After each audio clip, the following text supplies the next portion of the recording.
नमस्कार मित्रों, मैं हूं आपके साथ अशोक वर्मा। आप देख रहे हैं टीवी 20 न्यूज। बने रहिए हमारे साथ। अब खबरों की करते हैं शुरुआत।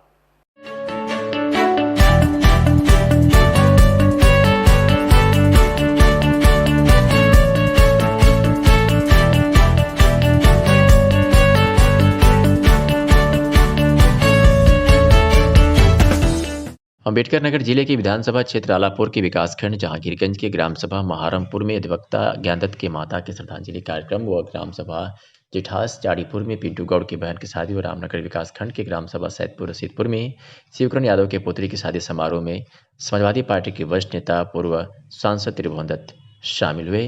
इस मौके पर सैकड़ों लोग मौजूद रहे।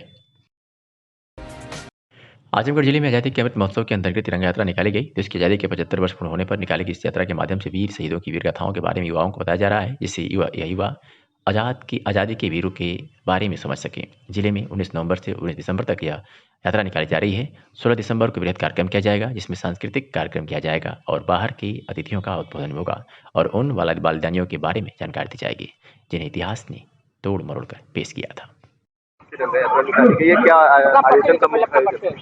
मैं अजय अग्रवाल, नगर संचालक का दायित्व है। पूरे भारतवर्ष में 19 नवंबर से 19 दिसंबर तक के लिए भारत के स्वाधीनता के 75 वर्ष पूर्ण होने पे अमृत महोत्सव का आयोजन किया गया है। उसी कड़ी में आजमगढ़ में भी एक जन जागरण अभियान, जो कि हमारा 19 नवंबर से निरंतर हर ग्राम, हर क्षेत्र, नगर, हर मोहल्ले में गया। भारत माता का वंदन, वंदे मातरम का गान, भारत माता की आरती के सहित पूजन का कार्यक्रम हर क्षेत्रों में किया गया। आगे आज 13 नवंबर को हम लोग प्रभात फेरी और संग जन जागरण के लिए तिरंगा यात्रा का आयोजन शहर के चारों मार्गों से रखे हैं और 8 कुंवर सिंह उद्यान में यहाँ पर इसका समापन करेंगे। आज 13 दिसंबर है। आज जी 13 दिसंबर को क्या क्या कार्यक्रम हो रहा है? 13 दिसंबर को आज हम लोग पूर्ण रूप से जन जागरण के लिए जो मेरा आगामी कार्यक्रम है, 16 दिसंबर को बृहद कार्यक्रम हमारा जज्जी के मैदान में आयोजित हुआ है। हम आपके माध्यम से संपूर्ण जनपद वासियों, देशवासियों को आमंत्रित कर रहे हैं कि आप लोग समय से 11 बजे दिन में जज्जी के मैदान में परिवार सहित, इष्ट मित्र सहित सभी देशभक्तों और राष्ट्र प्रेमियों को मेरा आह्वान है कि वो वहाँ पर जरूर पहुँचें। बहुत ही सुंदर आयोजन रहेगा। हमारे सांस्कृतिक कार्यक्रम वहाँ पर रहेंगे। जो बाहर की हमारी संस्कृति है उसका भी आपको रूपरेखा मिलेगी और बहुत अच्छा उद्बोधन आपको 4 बाहर के हमारे उद्बोधन करेंगे, जो कि हमारे राष्ट्र के बारे में, उन बलिदानियों के बारे में जो विलुप्त हैं, जिनके बारे में इतिहास की कोई बातें बताई नहीं गई हैं, इतिहास को उससे छुपा के रखा गया है, उनके बारे में भी हम सबको अवगत कराएंगे। और हम आपके माध्यम से यह जरूर निमंत्रण चाहेंगे कि पूरा आजमगढ़ उस दिन हजारों लाखों की संख्या में जज्जी के मैदान में पहुंचे। वो कार्यक्रम मेरा 2 बजे तक चलेगा। आजमगढ़ जनपद में पुलिस अधीक्षक अनुराग आर्य के निर्देश पर दीदारगंज पुलिस ने एक बड़ी कामयाबी हासिल करते हुए रात्रि वाहन चेकिंग के दौरान दीदारगंज पुलिस ने चोरी की 2 मोटरसाइकिलों के साथ एक अभियुक्त को गिरफ्तार किया है। बता दें कि जनपद पुलिस अधीक्षक द्वारा अपराध नियंत्रण हेतु चलाए गए अभियान संदिग्ध व्यक्ति, संदिग्ध वाहन की चेकिंग के दृष्टिगत आज थानाध्यक्ष हरेंद्र प्रताप सिंह, चौकी प्रभारी मार्टिनगंज, उप निरीक्षक मनीष कुमार उपाध्याय, उप निरीक्षक धनराज सिंह में हमरा द्वारा जगह तिराहे पर चेकिंग किया जा रहा था। उसी दौरान एक व्यक्ति को गिरफ्तार करने में सफलता हासिल हुई है। आजमगढ़ जनपद में एसपी अनुराग आर्य के निर्देश पर मेहनगर पुलिस ने हत्या करने वाले 2 अभियुक्तों को गिरफ्तार किया है। बता दें कि सकलदीप चौहान पुत्र गंगा चौहान निवासी गंजोर थाना मेहनगर व पत्नी के साथ अपनी दुकान तहसील मेहनगर से अपने गांव गंजोर की ओर जा रहे थे कि टिल यादव के खेत के सामने सकलदीप का पट्टीदार सूरज चौहान पुत्र प्रदीप चौहान निवासी ग्राम गंजोर थाना मेहनगर, जो सकलदीप का भतीजा लगता है तथा एक व्यक्ति नाम पता अज्ञात जो मोटरसाइकिल चला रहा था, ने सकलदीप को रोककर लोहे की राड से सकलदीप को सिर पर वार कर दिया गया था और मौके से भाग गया था। उसके बाद सकलदीप को इलाज हेतु अस्पताल ले जाया गया, जहाँ डॉक्टरों ने उसको मृत घोषित कर दिया गया था। आज पुलिस ने उसी मामले में दोनों अभियुक्तों को गिरफ्तार कर जेल भेज दिया है।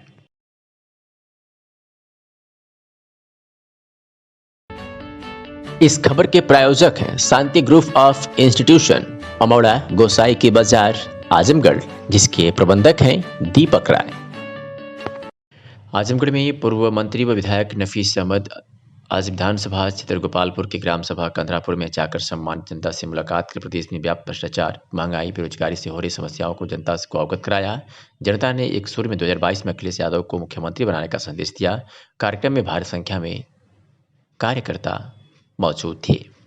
तो तस्वीरें आपके सामने, जहां ग्राम सभा कंदरापुर में पूर्व मंत्री व विधायक नफीस अहमद लोगों से जनसंपर्क कर रहे हैं और 2022 में पुनः अखिलेश यादव की सरकार बनाने के लिए लोगों को संदेश दे रहे हैं और अपील कर रहे हैं कि अगर प्रदेश को भ्रष्टाचार मुक्त देखना चाहते हैं तो अखिलेश यादव की सरकार जरूरी है। आजमगढ़ से खबर है, जहां स्वच्छ भारत मिशन के तहत उत्तर प्रदेश पंचायती राज विभाग जिला पंचायत राज अधिकारी लालजी दुबे के आदेश के क्रम में जिले के सभी ग्राम पंचायतों में स्वच्छता अभियान चलाया जा रहा है और स्वच्छता के प्रति लोगों को जागरूक किया जा रहा है। जिला अध्यक्ष सीपी यादव ने कहा है कि सम्मानित सफाई कर्मचारी भाइयों और बहनों और माताओं, आप सभी लोगों को अपने ग्राम पंचायतों को स्वच्छ और सुंदर बना के रखिए। गुलाब चरोसिया मीडिया प्रभारी ने कहा कि हम लोग हमेशा स्वच्छता के प्रति जागरूक रहते हैं, जागरूक करते रहते हैं, हमेशा लोग रहते हैं और साफ सफाई भी करते रहते हैं। आज ग्राम पंचायत रामपुर में संचार रोग को देखते हुए नाले की सफाई किया गया। जिला कांग्रेस कमेटी के उपाध्यक्ष मनोज कुमार सिंह के नेतृत्व में कांग्रेसियों ने ब्लॉक अतरौलिया के भुड़कुड़ा पेडरा गौशाला में पहुंचकर बांदा जिले की गायों को अधिकारियों की निगरानी में लगभग 8 ट्रकों में भरकर ले जाकर मध्य प्रदेश की घाटी पहाड़ी खेड़ा में छोड़ा गया। देखने को मिला कि गायों, पत्थरों और मिट्टी ने दफन कर दी गई, जिसको लेकर के कांग्रेस ने सद्बुद्धि यज्ञ हवन किया और मान्यता के अनुसार प्रायश्चित स्वरूप 9 गांवों के बाहर प्रायश्चित यात्रा की गई। यज्ञ हवन के आचार्य पंडित शशिकांत पांडे थे। कांग्रेस जिला उपाध्यक्ष मनोज कुमार सिंह ने कहा, बीजेपी सरकार में गोमाता भी सुरक्षित नहीं है, जबकि उत्तर प्रदेश के मुख्यमंत्री योगी आदित्यनाथ खुद को तथाकथित हिंदुत्ववादी कहते हैं। बांदा जिले में कुछ अधिकारियों की देखरेख में जिंदा गायों को ले जाकर मध्य प्रदेश की घाटी पहाड़ी खेड़ा पन्ना में छोड़ा गया। उन्हें पत्थरों और मिट्टी में जिंदा दफन देखा गया था। पूरे प्रदेश में कांग्रेस आज सद्बुद्धि यज्ञ हवन कर रही है। ये उत्तर प्रदेश में इस समय तथाकथित हिंदूवादी लोगों की सरकार है और हिंदूवादी लोगों की सरकार में गायों की सुरक्षा पर कोई ध्यान नहीं दिया जाता, उनके चारे पानी की व्यवस्था पर कोई ध्यान नहीं दिया जाता। गायों के नाम पर बीजेपी के लोग वोट तो मांगते हैं, लेकिन गोवंश के बारे में कुछ नहीं सोचते हैं। अभी हाल की घटना है कि बांदा जिले से नरैनी नगर पंचायत से कुछ अधिकारियों की निगरानी में 8 ट्रकों में भरकर जिंदा गायों को ले जा कर के मध्य प्रदेश में पहाड़ियों में छोड़ा गया। तमाम गायें उसमें पत्थरों के नीचे और मिट्टी के नीचे दबी मिली, जो कि जिंदा थी। इस सरकार का कृत्य लोगों की आस्था के साथ एक क्रूर मजाक है। कांग्रेस पार्टी इसकी निंदा करती है। इनके सद्बुद्धि के लिए गौशालाओं के सामने पूरे प्रदेश में आज यज्ञ और हवन का कार्यक्रम चल रहा है और प्रायश्चित स्वरूप 9 गांवों में जो शास्त्रों का विधान है, पदयात्रा, प्रायश्चित पदयात्रा निकाली गई है और उसी के परिप्रेक्ष्य में हम लोग यहाँ आए हैं। बांदा जिले में कुछ अधिकारियों की मिली भगत से गाय को जो है मध्य प्रदेश के खाड़ी पहाड़ी में ले जाकर छोड़ा गया, उन्हें पत्थरों और उसमें दफन कर दिया गया। और सूबे के मुख्यमंत्री योगी आदित्यनाथ जो अपने आप को हिंदुत्ववादी घोषित करते हैं, उनके समय में घोर अपराध किया जा रहा है। इसके विरोध में कांग्रेस पार्टी हर जिले मुख्यालय पर एक हवन यज्ञ कर रही है। आज प्रधानमंत्री नरेंद्र मोदी के द्वारा काशी में दिव्य काशी भव्य काशी कार्यक्रम के अंतर्गत बाबा विश्वनाथ धाम के भव्य एवं दिव्य स्वरूप का लोकार्पण किया गया। इस शुभ अवसर पर भाजपा जिलाध्यक्ष फिरोज सिंह ने अपने तमाम कार्यकर्ताओं के साथ बाबा भंवरनाथ में दर्शन, पूजन एवं भजन कीर्तन कर लाइव प्रसारण को देखा। बाबा विश्वनाथ की जय, बाबा भंवरनाथ की जय। आज प्रधानमंत्री नरेंद्र मोदी के द्वारा काशी में दिव्य काशी भव्य काशी कार्यक्रम के अंतर्गत बाबा विश्वनाथ धाम के भव्य एवं दिव्य स्वरूप का लोकार्पण किया गया। इस शुभ अवसर पर भाजपा जिलाध्यक्ष फिरोज सिंह ने अपने तमाम कार्यकर्ताओं के साथ बाबा भंवरनाथ में दर्शन, पूजन एवं भजन कीर्तन कर लाइव प्रसारण को देखा। बाबा विश्वनाथ की जय, बाबा भंवरनाथ की जय। देश के प्रधानमंत्री नरेंद्र मोदी ने काशी विश्वनाथ कॉरिडोर का लोकार्पण किया। पूरे देश में लोगों ने देखा। इसी क्रम में क्षेत्र के केशवपुर मठ पर ब्लॉक प्रमुख प्रतिनिधि संतोष यादव के नेतृत्व में बड़ी टीवी स्क्रीन के सहारे लोगों ने पूर्वांचल व देश के प्रसिद्ध मंदिर काशी विश्वनाथ मंदिर कॉरिडोर के लोकार्पण को लोगों ने टीवी स्क्रीन के सहारे देखा। इस दौरान इसी शुभ अवसर पर ब्लॉक प्रमुख प्रतिनिधि संतोष यादव द्वारा केशवपुर मठ के अंदर 200 मीटर इंटरलॉकिंग, जिसकी अनुमानित लागत 7,53,000 है, उसका लोकार्पण किया। यह मठ अतरौलिया विधानसभा का सबसे प्राचीनतम मठ है, जहां भारी संख्या में लोग दर्शन के लिए पहुंचते हैं। संतोष यादव ने पूर्वांचल के प्रसिद्ध काशी विश्वनाथ कॉरिडोर के लोकार्पण की प्रधानमंत्री को बधाई दी और कहा कि 5 साल के अंदर कोयलसा विकास खंड में कोई भी इंटरलॉकिंग या नाली का कार्य नहीं बचेगा, उसे बहुत जल्द पूरा करूंगा। आइए सुनाते हैं कि ब्लॉक प्रमुख प्रतिनिधि संतोष यादव और भाजपा नेता हरीश तिवारी ने क्या कुछ कहा। क्षेत्र में आज आपने इंटरलॉकिंग का उद्घाटन किया है, ये कितने मीटर की है, कहाँ बनी है, इसके बारे में बताइए। सबसे पहले तो मैं आज अपने देश के प्रधानमंत्री श्री नरेंद्र मोदी को बहुत बहुत बधाई देता हूं कि हमारे पूर्वांचल का जो मेन मंदिर है काशी विश्वनाथ, जो कॉरिडोर बना है, आज उसका उद्घाटन कर रहे हैं। और यहां पर उपस्थित सभी सम्मानित क्षेत्रवासियों और बीडीओ साहब और हमारे पार्टी के जो भी पदाधिकारी और सदस्य लोग हैं, सब लोगों की उपस्थिति में आज यह केशवपुर मठ पे हमारे विकास खंड कोलसा के द्वारा 200 मीटर इंटरलॉकिंग का आज उद्घाटन किया गया है।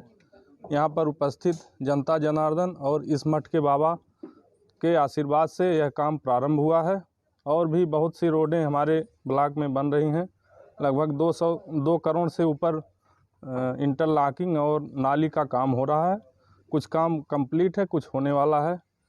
5 साल के अंदर कोई भी गांव नहीं बचेगा जहां इंटरलॉकिंग, नाली और भी रोड सब बननी है, सब हो जाएगा काम पूरा, आगे भी होने। पूरनपुर तहसील क्षेत्र में अपने विकासखंड कोलसा के प्रमुख द्वारा कुछ कार्य कराए जा रहे हैं, उसके लिए आपने एक उद्घाटन भी करवाया है यहाँ पे, इसके बारे में बताइए। आज का ये बड़ा ही भाग्यशाली दिन है। इस केशवपुर की तपोभूमि पर हमारे बहुत ही लोकप्रिय कोलसा की नवनिर्वाचित जो अभी ब्लॉक प्रमुख श्रीमती पूजा यादव के द्वारा आज के कुछ दिन पहले इसका उद्घाटन किया गया था और आज इस 200 मीटर की इंटरलॉकिंग का लोकार्पण हुआ। यह बहुत ही एक स्थल है, हमारे इस अतरौलिया विधानसभा का बहुत ही पुराना एक मठ है। यहाँ संत का हम लोगों को आशीर्वाद मिलता है, इसके लिए तो मैं पूजा जी को और संतोष जी को बहुत बधाई देता हूँ। और आज पूरे भारतवर्ष के लिए बहुत ही सौभाग्यशाली दिन है। हमारे लोकतंत्र के महानायक, माँ भारती के सच्चे सपूत माननीय नरेंद्र मोदी जी और उत्तर प्रदेश के हमारे कर्मयोगी, जिन्होंने 24 घंटा उत्तर प्रदेश के विकास के लिए कार्य किया, आज काशी में विराजमान है और वहाँ से सीधे उद्घाटन कर रहे हैं, लोकार्पण कर रहे हैं। मैं उन्हें बार बार प्रणाम करता हूँ अपने इस कोलसा ब्लॉक की तरफ से। हमारे बीच में हमारे बीडीओ साहब हैं, इनको भी मैं बधाई देना चाहता हूँ। हमारे इस गांव के ग्राम प्रधान और जो हमारे बीडीसी हैं, इन लोगों को भी बधाई देना चाहता हूं। और केशवपुर के महाराज जी को मैं प्रणाम करता हूं, जिनके आशीर्वाद से और ये कार्य आज संपन्न हुआ। हमारे इधर भाजपा के बाबू कमला सिंह जी हैं, वरिष्ठ नेता हैं, बाबू पशुपतनाथ। आजमगढ़ जनपद में मिशन शक्ति तृतीय चरण योजना के तहत जनपद आजमगढ़ में पुलिस द्वारा मिशन शक्ति का प्रचार प्रसार किया गया। थाना महिला थाना पुलिस द्वारा अपने थाना क्षेत्र के आजमगढ़ शहर के विभिन्न स्थानों पर बैनर पोस्टर के माध्यम से विमेन पावर लाइन 1090 मिशन शक्ति योजना के संबंध में मिशन शक्ति कक्ष में पोस्टर बैनर के माध्यम से जानकारी देकर लोगों को जागरूक किया है। तो वहीं थाना फूलपुर पुलिस, थाना अतरौलिया पुलिस, थाना बिलैयागंज पुलिस सहित जनपद की विभिन्न थानों की पुलिस ने आज जागरूकता मिशन शक्ति के अंतर्गत 3,311 लोगों को जागरूक किया गया। सगड़ी तहसील में अधिवक्ता व लेखपाल के बीच हुई अभद्रता के विरोध में लेखपाल व कर्मचारी संघ का धरना आज 5वें दिन भी तहसील मुख्यालय पर जारी रहा। 8 दिसंबर को अधिवक्ता परदेश यादव ने लेखपाल अमित सिंह के साथ अभद्रता की थी। उसी बात को लेकर लेखपाल संघ व कर्मचारी संघ मिलकर धरना कर रहे हैं। लेखपाल व कर्मचारियों की मांग है कि उक्त अधिवक्ता को तत्काल गिरफ्तार किया जाए। जब तक गिरफ्तारी नहीं होगी तब तक हम लोगों का धरना चलता रहेगा। लेखपाल व कर्मचारियों के धरना प्रदर्शन व कार्य से विरत रहने के कारण जनता बहुत परेशान है, किसी का कोई काम नहीं हो पा रहा है। शनिवार को संपूर्ण समाधान दिवस पर लेखपाल और कर्मचारी संघ ने बहिष्कार करते हुए तहसील मुख्यालय पर ही धरना दिया था, जिससे फरियादी मायूस होकर वापस लौटे। फरियादी अपनी फरियाद लेकर तहसील मुख्यालय आते और धरना देखकर चक्कर काटकर मायूस होकर चले जाते हैं। सर आपका? उत्तम कुमार सिंह, अध्यक्ष लेखपाल संघ सगड़ी आजमगढ़। अच्छा, आपके द्वारा आए दिन आप लोगों के द्वारा प्रदर्शन हो रहा है, क्या मामला है सर? मामला आप सभी लोग जानते हैं कि हमारे मित्र अमित सिंह लेखपाल के साथ अभद्रता का व्यवहार किया गया वो वकील साहब द्वारा। उनका नाम है प्रतीश यादव। 7 तारीख को जो है शाम को चाय पीने हमारा लेखपाल गया था। ये तत्काल फ़ोन करके पूछे, वो बताए, जा करके वहाँ गिरबान पकड़ लिए तथा हाथापाई किए। इसके बाद आने लगे तो गेट के सामने आकर दौड़ा करके उनका कागजात फाड़ दिए। इसी के संबंध में हम लोग आज चौथा दिन धरना करते हैं। अच्छा, क्या मांग है आप लोगों की सर? हम लोगों की मांगे तो है बस उस FIR हो जाए, उसकी गिरफ्तारी हो जाए, उसका लाइसेंस रद्द कर दिया जाए। अच्छा, अगर आपकी मांगे नहीं पूरी होंगी सर क्या तो करेंगे? 2 दिन और देखेंगे। इसके बाद से जो है कलम बंद हड़ताल करेंगे। कोई काम हम नहीं करेंगे काश्तकार का, चाहे सरकारी काम हो चाहे बाहरी काम हो, कोई काम हम नहीं करेंगे। ठीक है।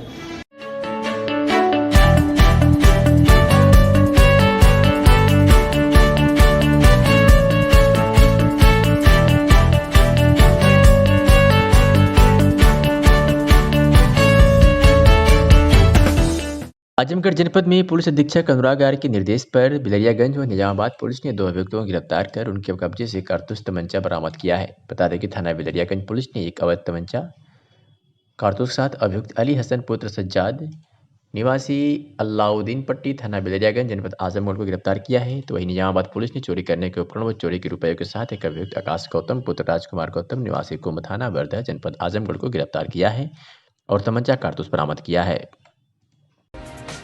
ये खबर आपको आजमगढ़ से दिखा रहे हैं, जहाँ पर जिलाधिकारी आजमगढ़ के गनर चेतन आनंद पटेल की आज 12 दिसंबर 2021 को देर रात्रि लगभग 10 बजे ब्रेन हेमरेज होने के कारण आकस्मिक निधन हो गया है। आज उनके पार्थिव शरीर को जिला अस्पताल आजमगढ़ में पोस्टमार्टम कराया गया है। आपको बता दें, जिलाधिकारी राजेश कुमार द्वारा चेतन आनंद पटेल के निधन पर गहरा शोक व्यक्त किया गया है एवं उनके परिवार को इस दुख की घड़ी में हिम्मत से काम लेने का हौसला दिया गया। आपको बता दें कि श्री चेतन आनंद पटेल वाराणसी के गोपुर चोलापुर के मूल निवासी थे।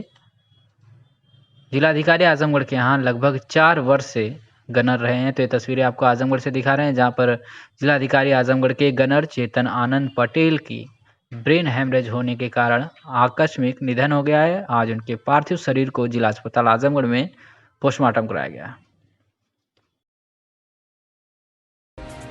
भाजपा के वरिष्ठ नेता क्षेत्रीय संयोजक रमाकांत मिश्रा ने अपने आवास पर पत्र प्रतिनिधियों से वार्ता करते हुए रमाकांत यादव द्वारा दिए गए बयान पर जमकर हमला बोलते हुए बताया कि दिग्भ्रमित लोग हैं। उनके अनेक बार ऐसे शब्दों का प्रयोग किया है परंतु कभी अपनी बात पर नहीं टिके। भारतीय जनता पार्टी ने 2009 में उन्हें जीवन दान दिया था, लेकिन यह कहावत है कि जिस काठ की लकड़ी होती है उसी काठ में लगती है।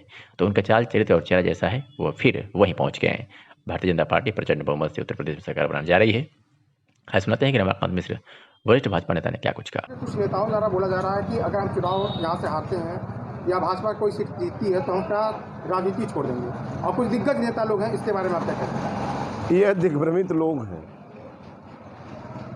अनेक बार इन्होंने इस तरह के शब्दों का प्रयोग किया है और कभी वो अपनी बात पे नहीं टिके। भारतीय जनता पार्टी ने 2009 में उन्हें जीवन दान दिया था, लेकिन एक पुरानी कहावत हम लोगों की तरफ है कि जिस काठ का बुकला उसी काठ में लगता है। तो उनका चाल चरित्र चेहरा जैसा है वो फिर वहीं पहुंच गए हैं। भारतीय जनता पार्टी प्रचंड बहुमत से उत्तर प्रदेश में सरकार बनाने जा रही है और आजमगढ़ की जनता जिसने उनको सर माथे पे बिठाया, 4 बार विधायक और 4 बार सांसद बनाया, वो जीवन के अब तक के अपने अंतिम चुनाव में मात्र 25,000 वोट पे आउट हो गए। अब मैं समझता हूं कि उनको राजनीतिक बात करने का कोई हक नहीं है।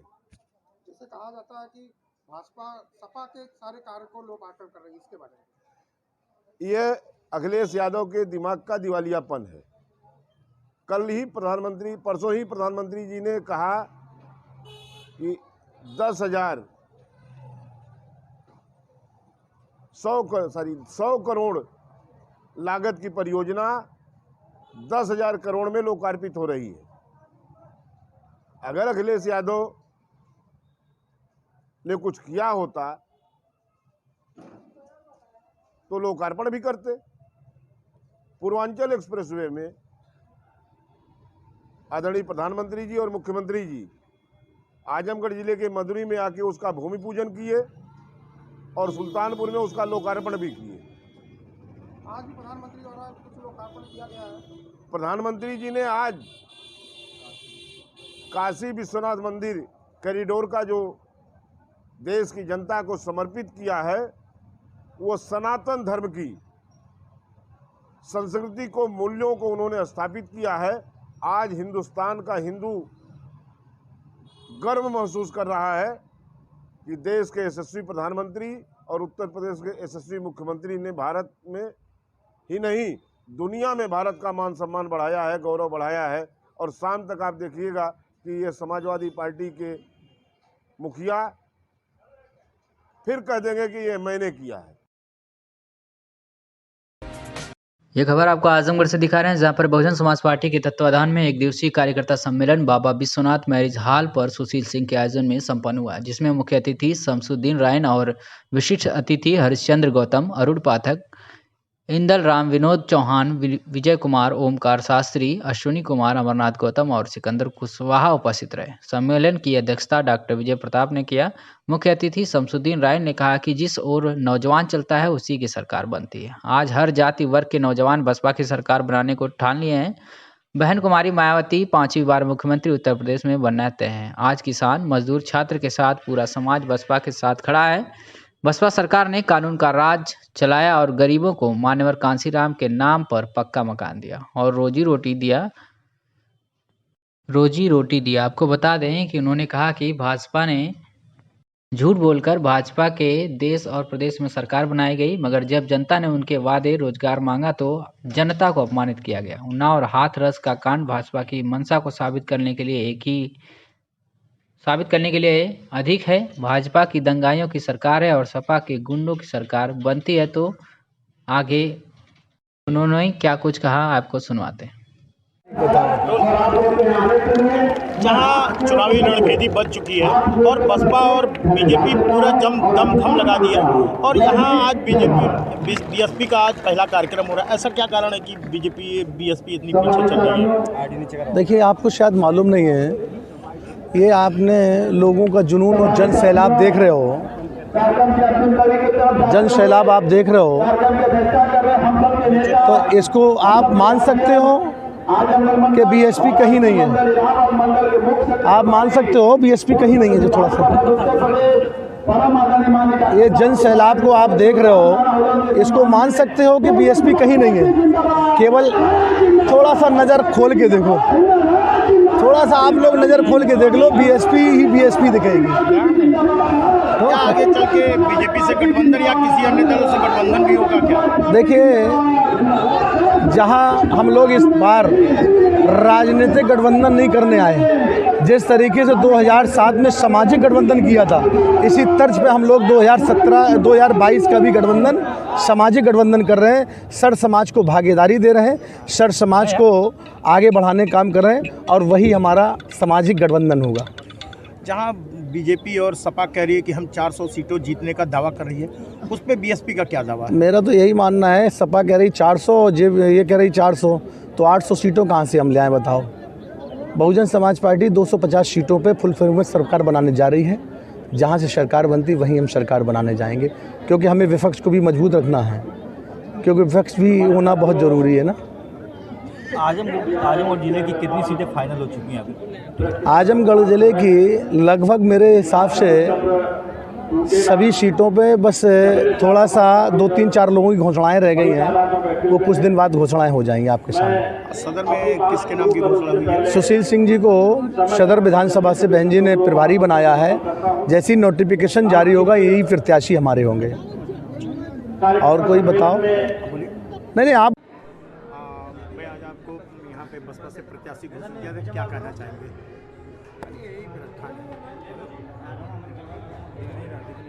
आज आपको यहाँ सदर विधानसभा का प्रभारी घोषित किया गया है बसपा से, क्या कहना चाहेंगे और क्या आगे की रणनीति है? सबसे पहले तो हम अपने नेता बहुजन समाज पार्टी की राष्ट्रीय अध्यक्ष बहन कुमारी मायावती जी को धन्यवाद देंगे। और हम 2022 में यह निश्चित इस बार बहुजन समाज पार्टी की जो नेता ने हमारे ऊपर विश्वास किया कि बस सदर विधानसभा हम उनको जीत के उनके झोली में डालेंगे कि 2005वीं बार उत्तर प्रदेश के मुख्यमंत्री बहन जी मायावती जी बने। क्या नई रणनीति होगी, क्या मुद्दा होगा कि यहाँ से 8 बार के सिटिंग विधायक को आप हरा पाएंगे? 8 बार का सिटिंग विधायक तो मेन उनके जीतने का कारण था कि यहाँ से अब तक जब तक 8 बार चुनाव लड़ रहे हैं कभी भी सदर विधानसभा का कोई लोकल प्रत्याशी नहीं था, जिससे कि हर बार सदर विधानसभा के बाहर के लोग आते थे, उसका फायदा उनको दुर्गा प्रसाद यादव जी को मिलता था। इस बार यह निश्चित है कि लोकल प्रत्याशी होने के कारण कम से कम 15 से 20 हज़ार वोट हम लोकल अपने उत्तर में पा जाएंगे, जिससे कि हर बार बीएसपी यहाँ से 55 से 60 हज़ार वोट खुद पाती और जो ही हम 80 हज़ार वोट पाएंगे हम बहुजन समाज पार्टी का चुनाव जीतेंगे और उनको हराएंगे। क्या मुद्दा है कि जो आप क्या उनके परिवारवाद का मुद्दा है। पूरे ब्लॉकों पर हर ब्लॉक पर उनका भाई भतीजा चाहे भांजा ही ब्लॉक प्रमुख है। और जिला पंचायत आप चुनाव हुआ देखे हैं कि जिला पंचायत बचा था, उस बार भी उन्होंने अपने लड़के को जिला पंचायत अध्यक्ष बनाने का काम किया। यही मुद्दा हमारा मुख्य है। वो परिवारवाद में न जात पात पर न कुछ पर सारी चीज़ वो अपने धर्म छोड़ करके अपने परिवार को बढ़ाने का काम किए हैं, जिससे कि ये सारे लोग आज जानते हैं कि इनका इतना बड़ा साम्राज्य खड़ा है, इतनी बड़ी हवेली हर्रा की चुनी पर आप लोग देख लीजिए। 8-9 मकान इनका लखनऊ में है, नोएडा में 2 मकान है, सिंगापुर में 2 होटल। ऐसे व्यक्ति को हम जाके बताएंगे कि 40 वर्षों में इन्होंने कोई काम नहीं किया। आपके पैसे का, ये सरकार के पैसे का, जनता का पैसा का इन्होंने अपना विकास किया और अपने परिवार का विकास किया। धन्यवाद। इस खबर के प्रायोजक हैं शांति ग्रुप ऑफ इंस्टीट्यूशन, अमौड़ा, गोसाई की बाजार, आजमगढ़, जिसके प्रबंधक हैं दीपक राय। आजमगढ़ निवासी अहमद साहब को समाजवादी पार्टी की लोहिया वाहिनी के राष्ट्रीय सचिव बनाए जाने पर कोट मोहल्ले में सपा नेता परवेज अहमद के आवास पर सम्मान समारोह का आयोजन किया गया, जिसमें लोहिया वाहिनी के पूर्व प्रदेश सचिव अकरम सिद्दीकी भी उपस्थित रहे। सोमवार को सपा लोहिया वाहिनी के राष्ट्रीय सचिव अहमद साहब का कोट मोहल्ले में सपा नेता परवेज अहमद के आवास पर लोहिया वाहिनी के पूर्व प्रदेश अध्यक्ष अकरम सिद्दीकी के नेतृत्व में कार्यकर्ताओं ने जमकर फूलमालाओं से स्वागत किया। इस दौरान लोहिया वाहिनी के पूर्व प्रदेश सचिव अकरम ने कहा कि बेरोजगारी को दूर करने के लिए युवा समाजवादी पार्टी को वोट देंगे। उन्होंने कहा कि लगातार प्रदेश का भ्रमण कर रहे हैं, लगातार वो लोग प्रदेश को भ्रमा रहे हैं और समाजवादी पार्टी 2022 में अखिलेश यादव के नेतृत्व में सत्ता में आएगी। क्या नाम है आपका? अपना परिचय बता दें। मैं परवेज अहमद, पूर्व सदस्य समाजवादी पार्टी। अच्छा, आज आपके यहाँ स्वागत हो रहा है, क्या कहना चाहेंगे? हम अपने राष्ट्रीय अध्यक्ष जी का और अपने पूरी पार्टी का को बधाई देता हूं कि हमारे आजमगढ़ के अहमद सैफ साहब को राष्ट्रीय सचिव बनाया गया है। मैं आज वो इत्तेफाक से आजमगढ़ आए हैं, वो चाय पीने के लिए मेरे यहाँ आ गए हैं। हमारे सारे लोग उनका स्वागत करने के लिए यहाँ इकट्ठा हुए हैं और उनके साथ में भाई तनवीर साहब, भाई अकरम साहब और भी कई दोस्त उनके साथी आए हैं। मैं सबका आजमगढ़ की धरती पे स्वागत करता हूं और सबसे ये गुजारिश करता हूं कि आने वाले चुनाव में आप लोग अपना एक वोट समाजवादी पार्टी को दें, समाजवादी पार्टी की सरकार बनाएं, क्योंकि समाजवादी पार्टी ने विकास किया है, दूसरा किसी ने कुछ नहीं किया है। यहाँ के सारे लोग समाजवादी हैं, समाजवादी की जो है बात करते हैं। और सबसे अच्छी बात यह है कि यहाँ जो है इस बार 10 सीटें समाजवादी पार्टी की जीतने जा रहे हैं। ठीक। मैं अकरम सिद्दीकी, प्रदेश सचिव, पूर्व प्रदेश सचिव लोहिया वाहिनी, लखनऊ से। और आज मैं सरजमीन आजमगढ़ पे हमारा आना हुआ है। इस आने का मकसद सिर्फ ये है कि आदरणीय श्री अखिलेश यादव जी को 2022 में मुख्यमंत्री बनाया जाए। और एक मुख्य कारण ये भी है कि हम लोगों के बीच से एक नौजवान साथी को आदरणीय राष्ट्रीय अध्यक्ष जी ने जो सम्मान दिया है, राष्ट्रीय सचिव लोहिया वाहिनी का दर्जा देकर, वो बहुत ही बड़ा मकाम है। और उसके लिए सम्मान दिया, उसके लिए मैं आप लोगों के माध्यम से आदरणीय अखिलेश यादव जी का धन्यवाद करता हूँ। और लगातार उत्तर प्रदेश के पूर्वांचल से पश्चिम तक के मैं लगातार दौरे पर निकला हुआ हूँ। पहले पूर्वांचल किया था, अभी हम लोग मुजफ्फरनगर, सहारनपुर और सब कार्यक्रम करके आदरणीय श्री शकील नदवी जी के जो प्रदेश अध्यक्ष अल्पसंख्यक सभा हैं उनके नेतृत्व में चल रहा था। और आज जो आगमन हुआ आजमगढ़ में, हम एक अपील आजमगढ़ वालों से करना चाहते हैं कि आजमगढ़, मैं जानता हूं कि आजमगढ़ में जितना भी विकास का कार्य हुआ है वो आदरणीय श्री अखिलेश यादव जी के करकमलों से हुआ है, समाजवादियों के करकमलों से हुआ है। और अगर आजमगढ़ की किसी भी इमारत की कोई भी ईंट निकाली जाएगी तो समाजवादियों का नाम उस पर लिखा पाया जाएगा, क्योंकि समाजवादियों ने इतना काम किया है पूरे उत्तर प्रदेश में, पूरे आजमगढ़ में, कि उसका कोई सानी नहीं है। और मैं वर्तमान सरकार जो चल रही है उससे आपको रूबरू कराने के लिए चंद चीज़ें आपको बताना चाहते हैं कि जो बेरोज़गारी चरम सीमा पर बढ़ गई है, आप लोगों के माध्यम से जनता तक पहुंचाना चाहते हैं कि जो बेरोज़गारी चरम सीमा तक पहुंच गई है उसको ख़त्म करने के लिए आदरणीय श्री अखिलेश यादव जी को 2022 में मुख्यमंत्री बनाए, बेरोज़गारी को ख़त्म करने के लिए और शिक्षा व्यवस्था, स्वास्थ्य व्यवस्था को दुरुस्त करने के लिए। क्योंकि आदरणीय श्री अखिलेश यादव जी ने 2012 से 2017 तक के जितने विकास कार्य किए थे, उन विकास कार्यों को जो 17 से ठप कर दिया गया है उसको तीव्र गति देने के लिए आप सबका साथ चाहिए, पूरी जनता का साथ चाहिए और आदरणीय श्री अखिलेश यादव जी को पूरी जनता का आशीर्वाद चाहिए। इसी अपील के साथ मैं अपनी बात को खत्म। बहराइच जिला के प्रयागपुर में बहराइच पौराणिक कथाओं के अनुसार काशी विश्वनाथ की नगरी भगवान शंकर की नगरी के नाम से जानी जाती है। यहाँ पर हर मनुष्य मोक्ष प्राप्त करने के लिए आता है और भगवान शंकर का जलाभिषेक करके दर्शन करता है। आज के दिन काशी विश्वनाथ मंदिर कॉरिडोर के कार्यक्रम का लोकार्पण करते हुए प्रधानमंत्री नरेंद्र मोदी का सजीव प्रसारण सोमनाथ मंदिर प्रयागपुर में हो रहा था। इस कार्यक्रम की शुरुआत विधायक प्रयागपुर पुष्पराज त्रिपाठी जी ने किया और मंदिर पूजा अर्चना किया तत्पश्चात अपने द्वारा विधानसभा में किए गए विकास कार्यों की जानकारी जनता को दिया, जिसे जनता ने करतल ध्वनि से स्वागत किया। जनपद बलरामपुर में पूर्व ब्लॉक प्रमुख राज बहादुर यादव निवासी ग्राम रामपुर सराय विधानसभा आलापुर अम्बेडकर नगर के पुत्र की शादी समारोह में समाजवादी पार्टी के वरिष्ठ नेता एवं पूर्व सांसद पूर्व विधायक त्रिभुवन दत्त शामिल हुए। जनपद गोंडा में समाजवादी पार्टी की लोहिया वाहिनी के जिलाध्यक्ष लालचंद गौतम ने कार्यकर्ता साथियों के साथ पूर्व सांसद त्रिभुवन दत्त का स्वागत किया। और एक खबर आपको महोबा से दिखा रहे हैं, जहाँ विधानसभा क्षेत्र चरखाड़ी प्रधानमंत्री नरेंद्र मोदी उत्तर प्रदेश मुख्यमंत्री योगी आदित्यनाथ द्वारा खाद्य वितरण योजना के अंतर्गत आयोजक निःशुल्क डबल राशन वितरण के कार्यक्रम का शुभारंभ कर ग्रामवासियों को राशन वितरण किया। सह मीडिया प्रभारी भारतीय जनता पार्टी महोबा राम लखन सोनी पत्रकार के द्वारा ग्राम किलौया में सह जिला मीडिया प्रभारी राम लखन सोनी पत्रकार साथ में पंडित शिव चरण दीक्षित सहित तमाम लोग मौजूद थे और इनकी देखरेख में खाद्य वितरण योजना के अंतर्गत आयोजक निःशुल्क डबल राशन वितरण के कार्यक्रम का पीएम ने शुभारंभ किया। ये खबर आपको यूपी के वाराणसी से दिखा रहे हैं, जहां पर संसदीय क्षेत्र में लगातार अपनी सनातन परंपरा को आगे बढ़ाने और अपने नए रंग रूप को लेकर लगातार सुर्खियों में बना हुआ है। आपको बता दें कि करीब 352 वर्ष बाद वाराणसी में श्री काशी विश्वनाथ धाम नया रूप दुनिया के सामने आया है। आज पीएम मोदी इसको जनता को समर्पित किया।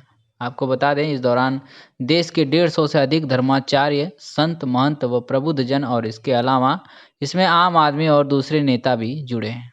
भाजपा शासित राज्यों के मुख्यमंत्री भी इसमें शामिल हुए। इस पल का इंतजार सभी को था। ये करीब 5,27,730 वर्ग फीट में फैला है। जन आस्था के शीर्ष केंद्र के इस ऐतिहासिक कार्यक्रम से पूरे देश को जोड़ने के लिए 51,000 स्थानों पर LED स्क्रीन तैयार की गई है।